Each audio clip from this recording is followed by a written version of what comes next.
దేవునికి భయపడే వాళ్ళు, బైబిల్ని అనుసరించే వాళ్ళు, దేవుని పిల్లలు, పరిశుద్ధాత్మతో నడిపించబడే వాళ్ళు ప్రతి రోజుని ప్రతి నెలని డామినేట్ చేస్తారు, కానీ దాని చేత ఏ విధంగా డామినేట్ అవ్వరు. Praise the lord.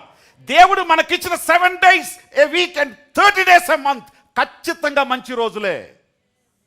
ఆయన 7 రోజుల్ని చేసి 6 రోజుల్ని వర్కింగ్ డేస్గా పెట్టి 7వ రోజు విశ్రాంతి దినం అన్నాడు. కానీ ఈ రోజు మంచిది మంచిది మంచిదని చెప్పాడు. కానీ ఇది మంగళవారం చెడ్డది, ఇక్కడ వ్యాపారం చేయొద్దని చెప్పలా. శుక్రవారం ఎవరికి డబ్బులు ఇవ్వబాకని చెప్పలా. దేవునికి స్తోత్రం. క్రైస్తవుడు లోకం దేనికి భయపడుతుందో దాన్ని డామినేట్ చేసి దాన్ని పరిపాలించేటువంటి దేవుణ్ణి ఆరాధించేవాడు. కాబట్టి క్రైస్తవుడికి ఏ సమయం అన్నా భయం లేదు, రావు కాలం అన్న భయం లేదు, అటు బాబు కాలం అన్న భయం లేదు. దేవునికి స్తోత్రం కలుగును కాక. కాబట్టి దేవుణ్ణి అనుసరించేటువంటి వాళ్ళు మీరు రోజుల్ని, తిథుల్ని, గడియల్ని, వారాల్ని, వీటిల్ని వాటిల్ని మీరు నమ్మితే అవే మీరు నమ్మాల్సి వస్తుంది, అవే మీ మీద ప్రభావం చూపుతాయి. వాటిని లెక్క చేయకుండా వీటన్నిటి పరిపాలించేవాడు మాకు తోడుకున్న దాన్ని మీరు నమ్మితే ప్రతి దాన్ని పరిపాలించే అధికారం దేవుడు మీకు ఇస్తాడు. గట్టిగా స్తోత్రం చెప్దాం ఒకసారి. ఒకవేళ ఆ విధంగా మీరు చేస్తుంటే లెక్క ఏంటంటే మీరు కూడా విగ్రహారాధన చేస్తున్నట్టే లెక్క. మరి మిమ్మల్ని కూడా దేవునికో దానికి అప్పగించాలి.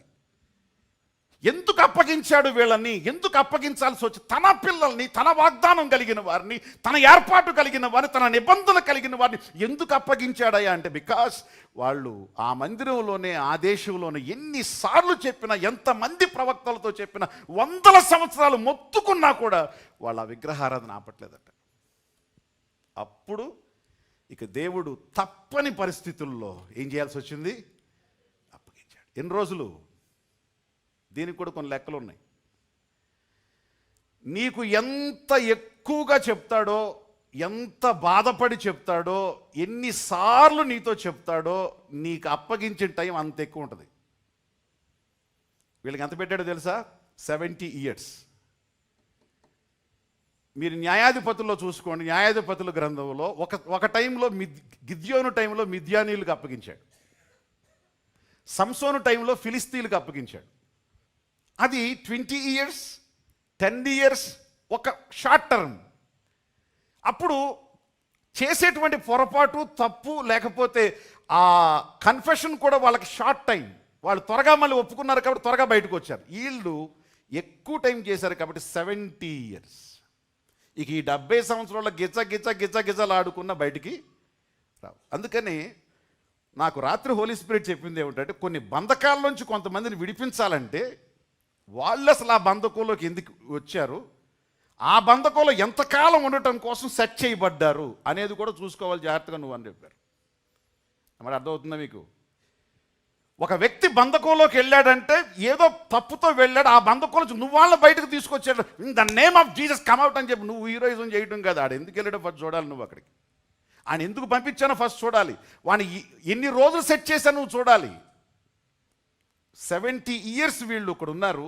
ఆఫ్టర్ 70 years మళ్ళీ వెనక్కి తిరిగి వచ్చారు. మళ్ళీ జెరుబ్బాబేలు కాలంలో మందిరం కట్టారు. ఆ తర్వాత హేరోదు దాన్ని రీబిల్డ్ చేశాడు. మందిరం అంతా బాగైంది. 1st century వచ్చింది. యేసుక్రీస్తు వచ్చిన కాలం వచ్చింది.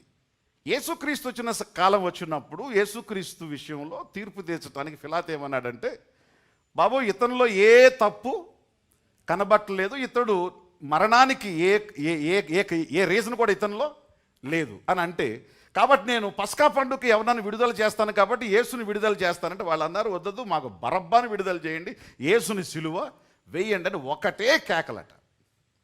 ఈయన మళ్ళా చెప్పాడు, ఇతను సిలువకు అర్హుడు కాదు, సిలువ మరణం వేసే చాలా ఘోరమైన వాడికి నా మాట వినండి అని చెప్పంటే, నువ్వు మాట వినకపోతే మేము పైకి వెళ్తాం అని చెప్పి అన్నారట. సరే ఆయన ఏం చేశాడంటే నీళ్లు తెమ్మని చెప్పి చేతులు కడుక్కున్నాడు. ఏమని? ఈ నింద నా మీద కానీ ఈ నీతిమంతుని రక్తం నా మీద ఉండకుండునుగా. కానీ చేతులు అంటే చంపేవాడికి అసలు చాలామందిని చంపాడు ఆయన. అలాంటి వాడికి కూడా ఈ నీతిమంతుని మరణం విషయంలో జాగ్రత్త వహించి ఆయన ఏం చేశాడు? చేతులు కడుక్కున్నాడు. వీళ్ళు ఏమన్నారు? మా మీదికి మా పిల్లల మీదికి వచ్చునుగా. ఏం జరిగిందో తెలుసా? క్రీస్తు శకం 70లో టైటస్ అనేటువంటి రోమన్ ఎంపరర్ యెరూషలేం మీదకి వచ్చి ఏ మందిరంనైతే వీళ్ళు అనుకుంటున్నారో మందిరాన్ని మొత్తం కూలదోసేసి రాయి మీద రాయి లేకుండా అంటే మధ్యలో బంగారం పెట్టారంట. ఆ బంగారం కోసం రాళ్ళు మొత్తాన్ని తొలిపించేసి మట్టి దిబ్బగా దాన్ని మార్చేసి మొత్తం వీటన్నిటి కాల్చిపారేసి మనుషులను చిత్రవద చేసి లక్షల మందిని చంపేశాడు. అప్పుడేం జరిగిందో తెలుసా?